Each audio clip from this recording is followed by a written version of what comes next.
Hello and welcome to an all-new episode of Talking About Walkers, the Walking Dead podcast. I am your host, Kinte, all the way live from Los Angeles, California, and I'm so happy to be here. This is episode number 113, and I'm joined by my wonderful co-host, the one and only Jen. How you doing, Jen? After a long hiatus, I'm feeling pretty rested and good. How are you feeling? I feel rested and good as well.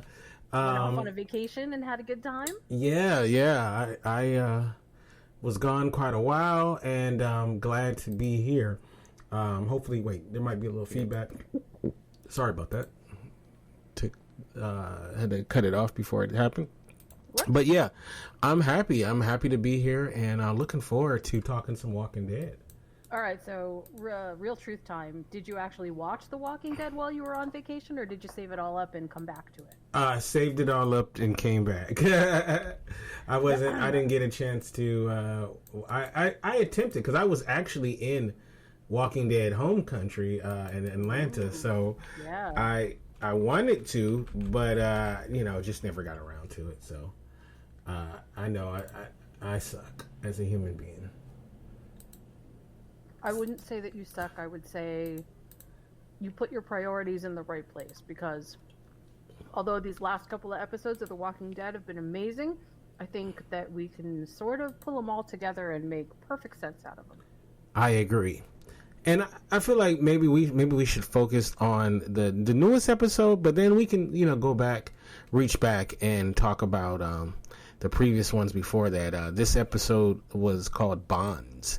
Unfortunately, Barry Bonds was not in this episode, so very disappointing. He may have been, but we didn't recognize him as one of the walkers, so, there's that. Oh, that's right, huh? He could have been in it. You never know. I mean, sometimes these announcements come out so much further, and they're like, oh, guess who was in this episode of The Walking Dead? And you're like, oh my God, of course. Yeah, as a Dodger fan, I'm one of the few Dodger fans that actually love Barry Bonds, so... so... I love it. But anyway, it's not the baseball podcast. It's the Walking Dead podcast. So, go ahead. No, I was going to say, so these last 3 episodes, so much has happened. And I think a good place to start off, as far as I'm concerned, is Negan, because I feel like in these last 3 episodes, he's had a real arc. As far as where his character is now on the program. Would you agree? I do, and I think that this is actually very tied in with Lydia and the Whispers, so it's kind of a congruous, it's a congruous story arc that seems to be building based on that. And I mean, Lydia, of course, is an ex-Whisperer, so that feels like there's some genuine momentum going forward with it. Yeah, there was an old R&B group called the Whispers, and let's just say these guys are not them. No, their music isn't as good, but I'm bumped. Yeah. So going back a couple episodes ago, Lydia really was getting it right. She was. I mean, she's never been trusted, and we can understand why. And there were 3 bullies, or was it 3 or 4 bullies? I can't remember. Please forgive me. It was 4. 4 bullies. And then, yeah, it was 4. Well, and I mean, and it was 3 that we see sort of like... prominent. Often, right. But then I think when she's attacked by Negan, I'm pretty sure that there were 4 people there. 4, right. I'm pretty sure. I know only 2 of them showed up in front of the council. Mm-hmm. I remember that. And of course, one of them died. Right, in a kind of a weird way. But anyway, so she really went through it. She really had her Charlie Brown moments. Actually, kind of worse than Charlie Brown, but she had her Charlie Brown moments. She was getting picked on, and really was going through it. And then she pushed back with her squirrel. I mean, look, I probably would stop messing with somebody if they did that, and before we get into what transpired when they're getting jumped, Do you feel sympathy for Lydia? So, I've been thinking about this over the past couple of episodes, and I feel like this is one of the things that The Walking Dead is doing right this time around that they have sort of neglected to do in previous story arcs, where they make it very clear that there is a black and a white, and we know whose side we're supposed to be on, and the ambiguity is all but disappeared based on who our alliances are within the group, right? And it's always sort of been, well, it's Rick's group, so anybody who sort of fights against Rick is the enemy. But in this case, and I'm not saying that we haven't had little divisions in the past, right? I mean, there was Team Shane and okay, but let's face it, Shane was not a good person anyway. Mm-hmm. But we never really have had the kind of I personally think real moral gray area that we're in right now, and it really does the story a good favor. So, in terms of whether I feel sympathy for Lydia, yes, I do feel sympathy for Lydia. And yes, I also understand that she is not just the outsider, but she is the only embodiment of the outsider that these people have, and their fear, and she's an easy target because they have nothing else to sort of rail against. And so I feel like this is the basis that we have behind every other group that we know who is the other, that we find to be an easy target. And how easy is it really to intimidate somebody? It's pretty easy based on what we just saw. Now, when Lydia does the squirrel thing in the dining hall, that's her attempt at sort of fighting back without necessarily fighting back. But in my estimation, that just made her more weird, right? Weird, like the group is never going to see that as, oh, I'm just standing my ground. The group is going to see it like, oh my God, you are even more of a freak. So it was very squirrely. It was very squirrely. There was, yeah. So I can totally see you doing that, by the way. Yeah, oh, well, but probably not squirrel. Maybe chipmunk or something. Possum. Because there's a lot of meat on a squirrel. I actually really have no idea. But anyway, but to your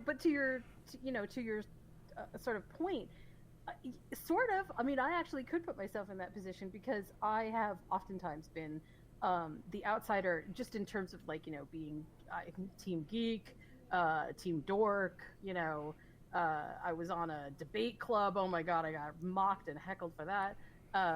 All kinds of little things that I've chosen to do over the course of my lifetime, which has sort of put me on the outside, but not this way. Just enough for me to sort of feel a sense of empathy for Lydia.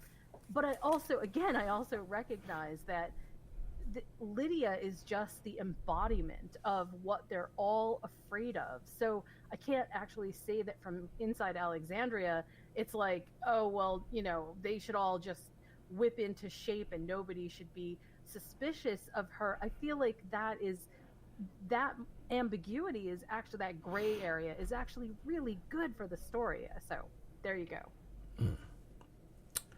Yeah. What do you think? Do you have sympathy for her? I do. I do to a certain degree.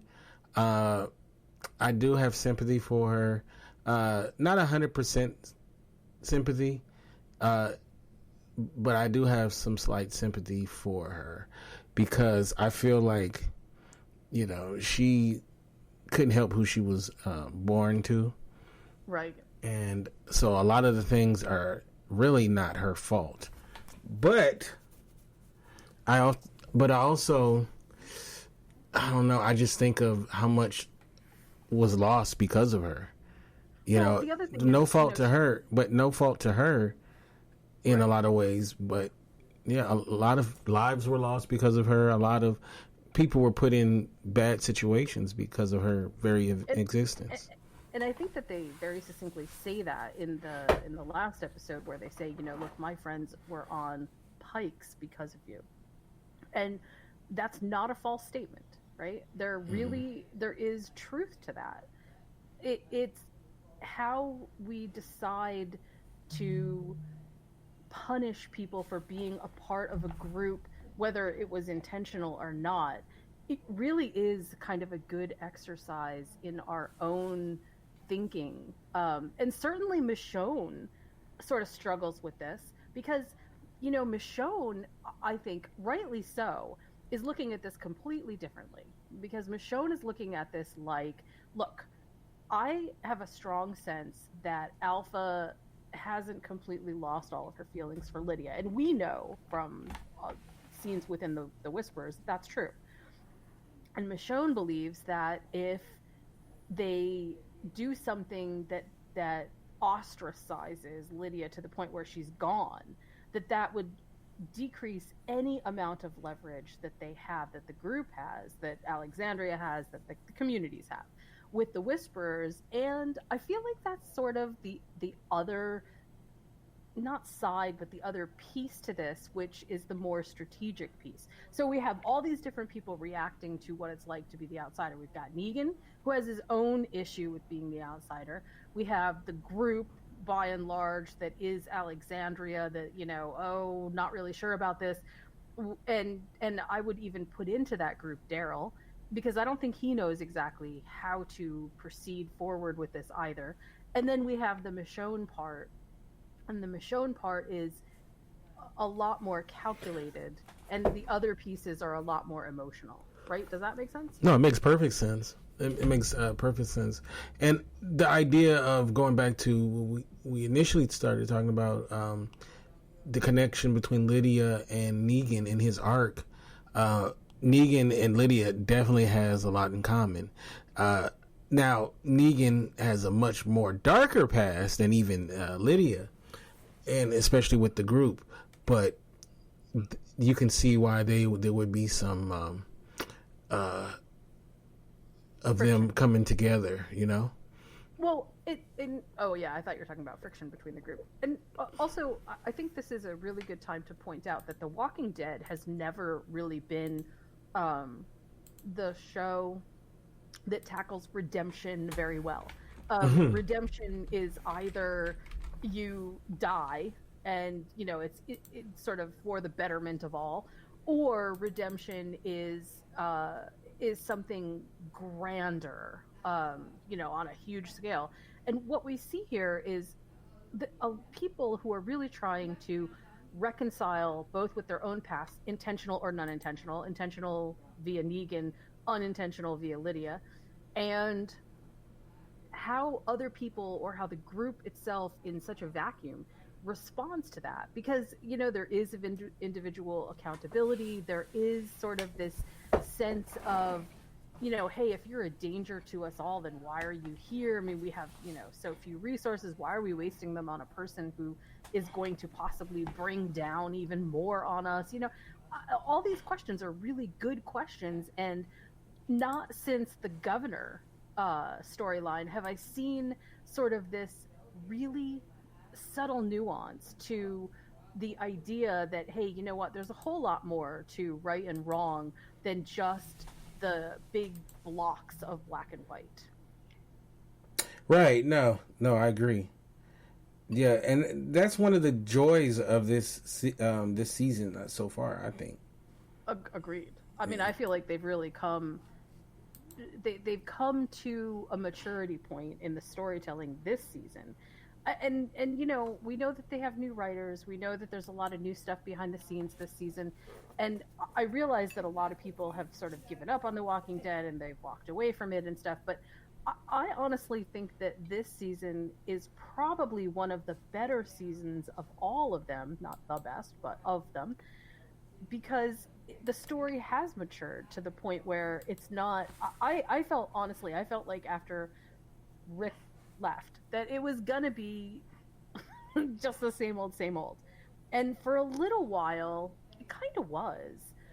But the moment that this season started, it started feeling much more like, okay, there's a coherent story. There are coherent story arcs here. There are characters. We have a character now who has PTSD. I mean, that's a big thing to tackle and be able to nuance it within the bonds of the show. I feel like this is actually really one of the better seasons. And this episode went a really long way toward giving us um, some much needed understanding of what has been happening for a long time. You know what I mean? Right. No, I agree with you. Yeah, 100%. Yeah. I definitely agree with what you're saying. And to answer your PTSD, or to even talk about the PTSD aspect of it, I feel like I'm not looking forward to this upcoming episode because he's not one of my favorite characters on the show. So, like, Right. to go more in depth into him is not something I'm looking forward to. But I feel like it is good to have somebody that has that, because it's like these moments matter. You know, it's kind of Right. like what we were talking about before. Right. And I think that they matter in the, even if you don't like the character. I mean, I for one, oh god, I know I'll get hate mail on this. I for one really don't like Carol. I haven't for a long time. I just hate what they're doing with her. But at the same time, I also recognize that Carol's arc, Carol's integration, enmeshment in the story is so incredibly important.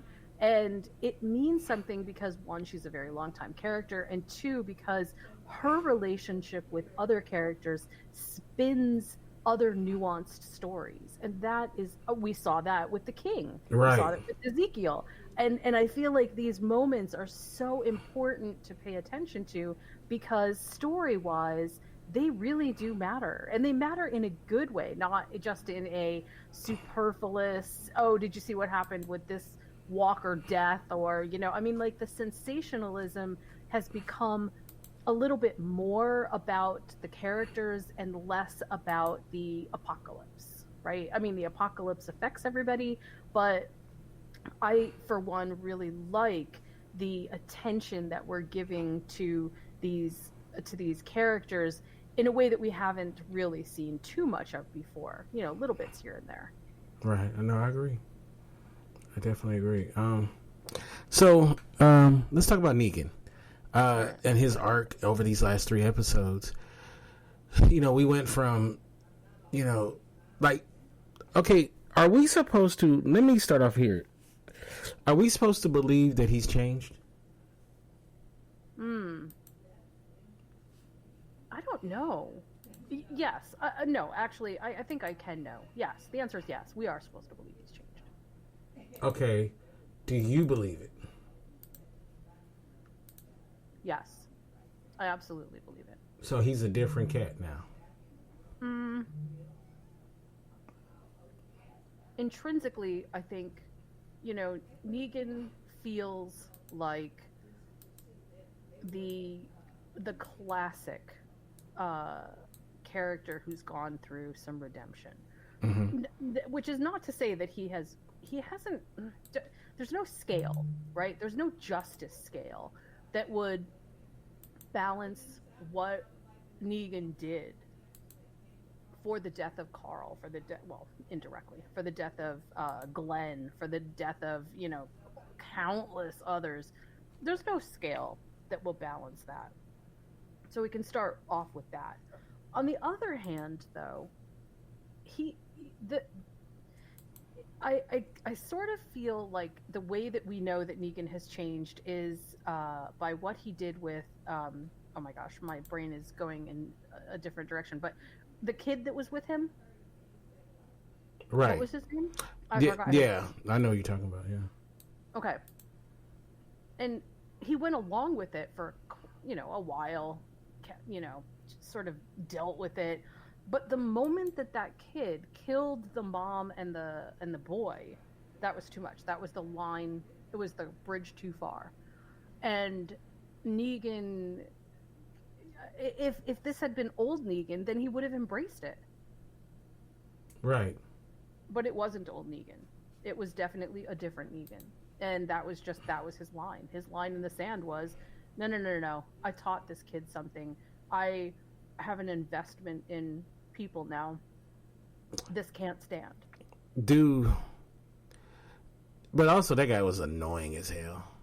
Well, there's that.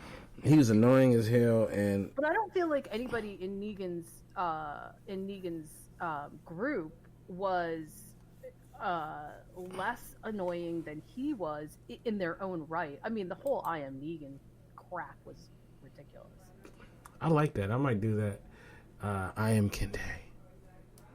I am Spartacus, by the way. Crazy. But no, okay, so what do you think is behind him wanting to join the Whispers, or at least appearing to? I honestly don't believe it. I think that he's I think he's better off with the devil that he knows. This is what I'm getting, okay? And okay. I'm going to lay it out and tell me what you think. All right. So he tries to do the right thing because he wants to be in better standing with the group. So he protects Lydia, and it goes horribly wrong. And he realizes something after, how everybody... Because he looks defeated in a way that, that he tried to do the right thing, and people are still, thinking, because he's been in captivity for 8 years, right? So I think that's when he realizes, okay, I can't stay here. I have to do something big that will get people's attention that I'm here. So he escapes, and he joins up with the Whispers.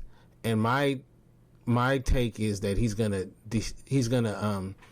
defeat them from inside, or try or attempt to do some grand gesture by taking out Alpha, or something to that effect, so that he can take it back to the group and say, hey, look, I did something that no one else was able to do.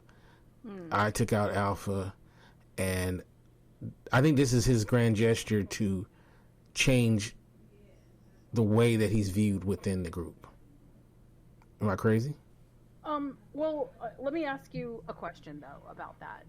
If you think that that's what he's doing, and I mean, it definitely seems like that was his intent, was to get the attention of something by, smacking the walkers around, right? Right. I mean, I don't think that wasn't Negan letting off steam or anything. But if that's what he intends to do, if he intends to do this from the inside, which I'm not disinclined to argue. I mean, I actually think you're right. But my question is, what do you think that he plans at this point? I mean, what could possibly be the plan behind getting captured by the Whisperers? To make them feel like that it's not that he's just getting captured. He's saying, look, I was their captive for so long. So he wants them to believe that I have animosity towards them, and I'll give you all the information. Remember, he offers information and all of this stuff, and he's basically saying, he even kneels before. I think the reason why he's able to kneel before, because he knows in his head that at some point he's going to bash her head in. So I think this is all his grand gesture to show the group, like, hey, you need me. I'm an asset. And the way you do that is you have this villain that no one can can handle, and I'm going to take him out. Well, I mean, that's his plan, I think. So one thing that we know about Negan is that Negan is very strategic. Whether he's contemplating, ways to sort of get underneath somebody's skin, or whether he is plotting out how to communicate with people in a way that will be to his advantage, which is really surprising, or one of the surprising things about what happened when Lydia was being attacked. Clearly that was just like all reactionary. And he didn't plan that at all. You could really tell that he didn't plan it. And so this does feel very different. But I also think that Negan, although he might know a bit about the Whisperers in terms of who they are based on his conversations with Lydia and based on, what he knows from Alexandria, my guess is that he's going to learn something soon that will endear him to the Whisperers group. Mm-hmm. Do you know what I mean? Okay. Like my guess is that I don't think Negan went into this thinking that this is what's gonna happen. But my guess is that what's gonna happen is inside of the Whisperers, somebody is gonna ask Negan to do something, and it's gonna be a show of loyalty, and Negan's gonna do it.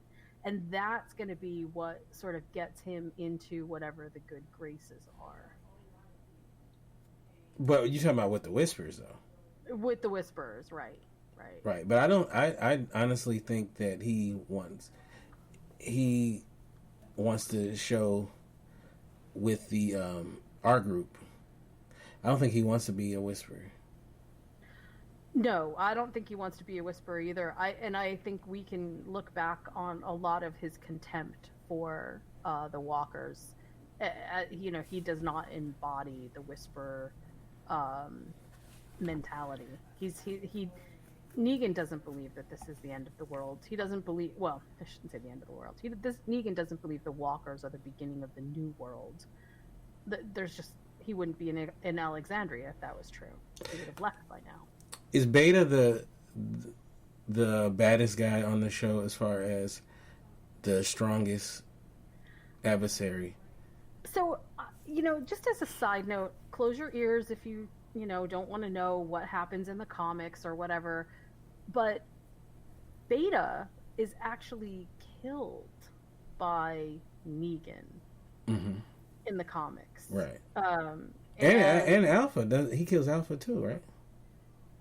He beheads her, right?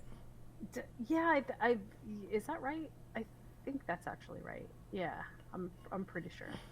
That I'm a little bit sort of.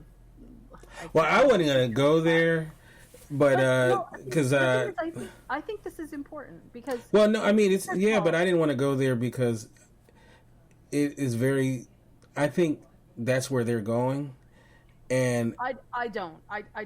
I'll be honest. I don't. I think that there is.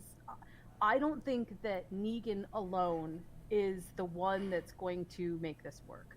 I think Negan will be an instrumental big part, and I don't know if it's going to be to include killing Beta. I don't know. I feel like I don't know what that is. The other thing which is very true is that at this point the comics are so different from the TV adaptation that it is impossible, and I do mean impossible, to draw direct correlations between things that have happened in the comics and things that will happen in the TV show, because none of the preconditions exist. I mean, at this point, Rick is still with the group in the comics. At this point, there's a lot of things that are still happening. The Saviors still exist in some capacity here. So this is really uncharted territory. I only mention that it happens in the comics because it does seem that Negan's story arc is dependent in some ways on what he's able to do within the Whisperers, and it does feel like there is something important that will happen here, obviously. But whether or not the Whisperers have been there's an actual war with the Whisperers that happens sort of in the comics, and it's a little bit different than what we see happening here. And I although I feel like it is very possible that sort of what we were just talking about him infiltrating and getting through, and I don't think that Negan is the answer to Alexandria Hilltop and Seaside's problem. Do you know what I'm saying? Like, I don't think he's the end all. Well, one reason why I agree with you that the comic book and the TV show is very different, but my thing is, there are certain situations where I feel like you can see they're going to mirror each other. And I felt like the reason why I wasn't going to bring that up really was that I felt like there's a good chance that it could, and that would be really spoiler. I felt like that. Really, you think so? See, I don't. Yeah, I said it's a good chance. I didn't say it was 100%. I don't read spoilers, so I mean, so I don't know that that's what's going to happen. But they're putting him in a position now where he's within the Whispers, so it's what I'm saying. It's that chance that that it can go down that path. So that's why I was like, that's why I was kind of like, okay, so how's this gonna play out? And that's why I wasn't personally gonna mention it, but you did, and you did say spoiler alert. So hopefully somebody, I mean, look, because it may not play out that way, so it may be a moot point anyway. But I wait, hold on. So what I was saying is, I feel like that, that's why I'm kind of, if you notice, I'm kind of careful about what I mention from the comic books, versus, like some things I feel like is totally fine because it's definitely not going to happen on the show, or like at least in that way. And then there's other things where I do feel like some people may see it as a spoiler, but hey, I feel like even if it does happen that way, it is it is what it is. I mean, by this point, I actually disagree. Right, I disagree because. Wait a minute. How can you disagree with me saying that it may happen like the comic book? There's nothing to disagree about. I'm not disagreeing with you that way. I'm disagreeing with the idea that that mentioning stuff from the comics is a spoiler, and I'll tell you why. In the same way that I never viewed mentioning stuff that happens in George R.R. Martin's book spoilers for Game of Thrones, because first of all, both those books and the Walking Dead comics have been around for a really long time, and this is old. I mean, this is really old. So that would be like if they were going to make a new Count of Monte Cristo movie, and oh no, we can't spoil what happens at the end. Well, I mean, come on, that's apples and oranges. I don't think so. No, no. You can't compare that. That is different. How many years has the Walking Dead comic? But you miss what I'm saying is, I'll give you a great example. I was reading the book with the Red Wedding the same time as the season, right? I was reading them at the same time. And I thank God I didn't get to the Red Wedding part. I saw it on the show first. And then I think a week later I got to that part in the book. I was so glad that even though I read other things that kind of spoiled it, but that was one thing I was glad that I did not. I liked seeing it on the TV show first, me personally. I liked seeing it on the TV show because then it was a great surprise when I saw it on the TV show, the way it happened. Whereas other things that happened in the book that happened on the TV show, I didn't really care as much, even though I read it. Like, overall, I rather read it. I normally would rather read it first, then see it on a movie or TV show. But in that one case, I actually was glad that I saw it first because it made the TV show that much better. I didn't know it was coming. The only reason why I was saying about sometimes it's not everything that it's just certain things for me, I'm careful about mentioning because they may be like me, like where certain things they would rather not know. I'm talking about people who have no idea at all. Right. So I just earmarked that aspect of it as a potential thing that, because this is, the TV show podcast, not the comic book podcast. So the reason why I didn't personally mention it was because if it goes that way, it's better that, for those who have no idea about the comic book or who's never going to read it or anything, that they may be like, oh man, you kind of told me that was coming. You know what I mean? Like that's what I mean. But that's why I was like, that's why I decided not to do it. I don't have a problem with you doing it. Because you said this might be a spoiler. You said that before, letting people know.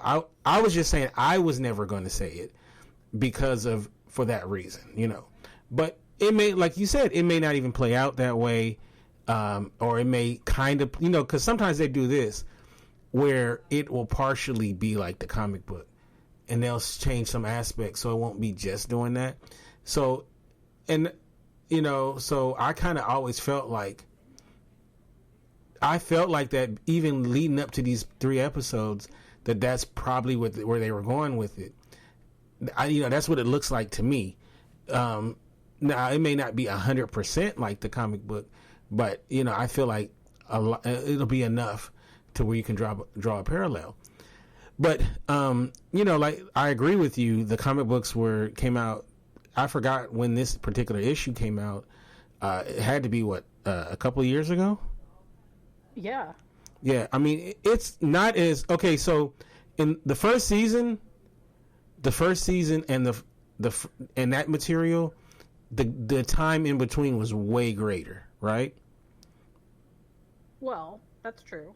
Okay, now the things that are happening now on the show are not the time when it came out is not as greater as it once was. The gap in between. We're talking from what? It was multi-years to now it's, maybe this came out, 2 years ago? No, The Whispers? Was it? No. Was it 3 years ago? Okay, The Whispers. It wasn't that long ago. I mean, it didn't seem like it was that. It isn't like it was from the first season, the pilot from the first book.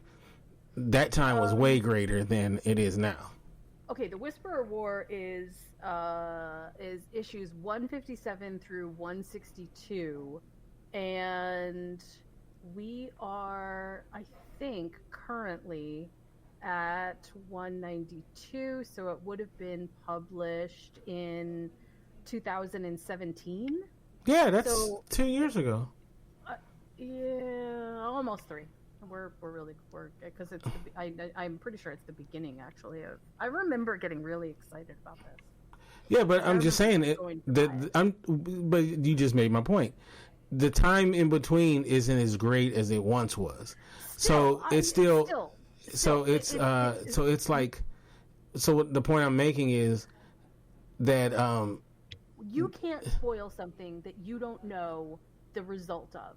And I don't know the results of the TV series because I don't work on the series and I don't have any advanced information on it. And Carol you're totally missing my point. Well, that's what I'm saying. Carol doesn't even exist. I mean, like there are so many. No, you're missing my point. It's not that you're missing my point. It doesn't even saying that one thing happens in the comics doesn't mean at all. Not only that it's going to happen or not. But you didn't hear. You really are not listening to me because. What I'm saying is there's certain aspects, not everything, that are more spoilerific to me than others. And that is something that could potentially, because it feels to me like they're going that path. That's why I said I didn't bring it up. I see. That's why I chose not to bring it up. But you did, which was fine. It is what it is. I'm just saying that to me, it felt like it was going that way. But I remember you mentioned on a couple of shows ago about Eugene on the radio and linking up with the woman on you basically said something that could bear fruit in this episode. Remember, I didn't even remember that. I didn't, you know what I'm talking about when Eugene is on the radio. Mm-hmm. I think we mentioned it at the end of last season's podcast that was going to happen. Right. And based on the comic book. And to me, someone who's a purist could say that was spoilerific, but to me personally, I didn't, it's, you can view it that way, but to me, it's not as significant. So that's why I didn't have me personally, I could have said it too, if I had remembered it, I could have been like, oh yeah, he's going to, that's going to happen. I just feel like those big major moments are the ones that I kind of steer away from personally.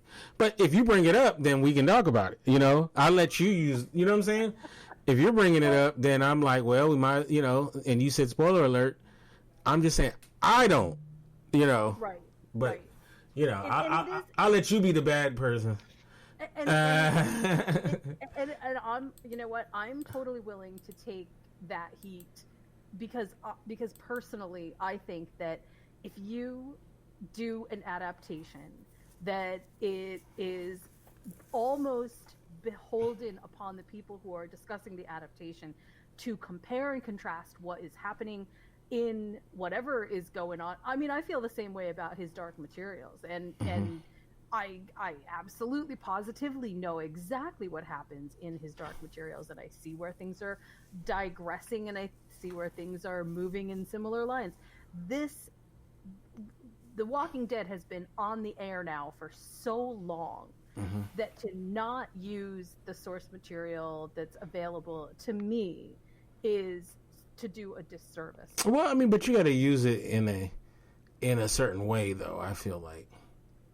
Well, I'm not broadcasting the entire, you know, like, and I don't think we've ever done that. But there are some things which definitely come across as being a little, to me, they just come across as being a little too convenient not to talk about them. No, I have no problem with it. I mean, I don't have a problem with it because I read it. So, you know, I'm good. You know, and even if I hadn't read it, at this point, I don't think, like, okay, I'll tell you, when I, after the first season, I never read the comic books until after the first season of the show. Oh, wow. And then that's when I don't really read comic books. So, but I was so into the first season, I read, like, I read a lot. And in a way, the second season, like, there was things about the second season, just using that for example, that I knew was coming, you know, based on what I read, you know, like I knew about the what was in the barn, and you know, I knew about that we're all infected, you know what I'm saying, and a bunch of other shit, right? But that was fine because normally my attitude is if I read it first, I'm cool. You know what I mean? I don't, you know, because I don't like spoilers. You know, I like to, me personally, I'm not a spoiler fan. So, but I feel like if I read the book, you know, like I just saw Dr. Sleep last night. You know, I read the book.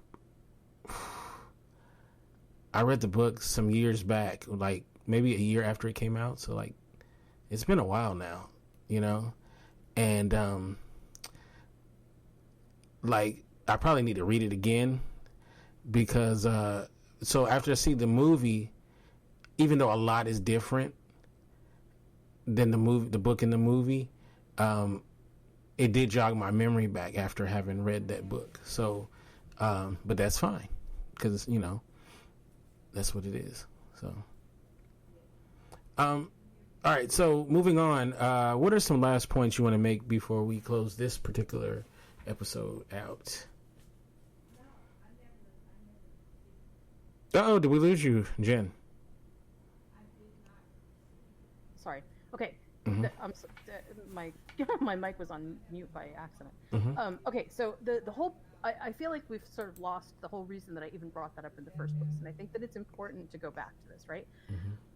Negan, I don't think is the quote unquote savior. I know that sounds ridiculously punny, but it's true. And they have, Carol doesn't have any place in canon story for The Walking Dead, and yet here Carol has an intrinsic part of this storyline. And the idea that they would leave Carol out of Alpha's death is almost story sacrilegious. I can't even imagine that they would do that. So while I could see that Negan could do something to shake up the inside of the Whisperers, and especially based on what we know from the comics, it does seem like that is a possibility. The idea that Negan is going to be sort of the end-all for the Whisperers, or become, like, I think he could endear himself to Alexandria and the other groups based on some of that. but I definitely don't think that Negan has all the answers. And part of the reason that I don't think that Negan has all the answers is because Negan himself is still trying to figure out who he is. And honestly, I think that given enough time seeing who the Whisperers are and being able to decide that that isn't what he wants, or that, you know, this kind of life is ridiculous and, you know, why would we ever choose it? Mm-hmm. That will give us an opportunity to really feel like Negan has changed, which goes back to the question that you asked before. You know, how do we even know that Negan has really changed? Yeah, he's definitely not a person that you can trust. You know, he does have a moral code about him, but he does. But I think that Negan's moral code is all about what's good still for Negan.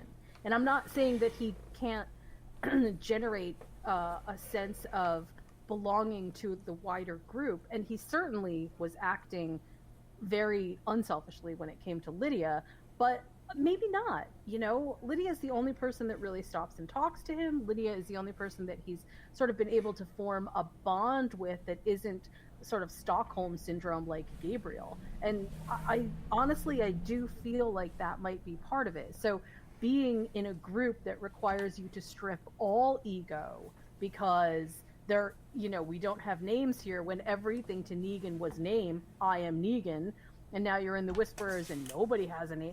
I mean, like, these things, subtle as they are actually important to deconstruct who Negan is, and then to see what rises from those ashes. Like a phoenix rising from the ashes. It's true. And I feel like that whole conversation that we just had, it's important to put into context at least what I'm saying, in relationship to why I even brought it up in the first place. I wasn't bringing it up just to sort of say, oh, hey, everybody, big spoiler. No, I was actually bringing it up to explain that there is a lot of subtle nuance to how Negan forms and reforms. Y'all, she trying to ruin it for y'all. Shut up. See, I'm trying to save y'all, and she's trying to ruin it all the way from Hawaii. You know I'm going to get tons of hate mail on that. Nah, hey, it is what it is. But it's all good. Hey, it allowed me a chance to talk about it. Or maybe we should do, like, at some point, a comic book centric. Also, I have to stop you, right? Mm-hmm. It's not a comic book.